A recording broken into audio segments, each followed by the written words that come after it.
Welcome to Blizzard Fire. We hope this video helps fire up your solution. You start by ensuring safety and situational awareness. First, check if neighbors have power. If they do, you're likely on a single circuit. Once done, turn off and unplug sensitive electronics to prevent spikes, but leave one light on to know when power returns. Now go to your main breaker and external meter. You need to identify tripped breakers or blown fuses. You act quickly but deliberately.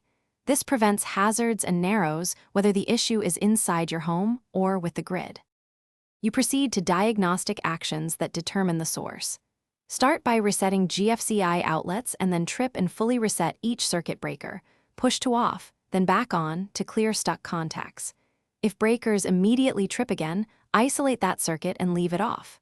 Next, inspect the service disconnect and meter for burn marks or melted components and make a visual check of accessible wiring. If nothing obvious appears, call your utility with your account number. They can confirm grid outages, you now complete repairs or arrange professional help. If you're trained and comfortable, replace a visibly blown fuse or a single failed breaker, but make sure the main is off and you follow manufacturer instructions. Otherwise, stop and wait for a licensed electrician.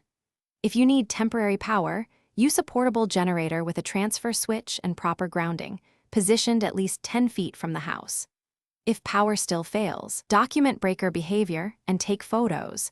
Then call your utility or a licensed electrician for a safe resolution.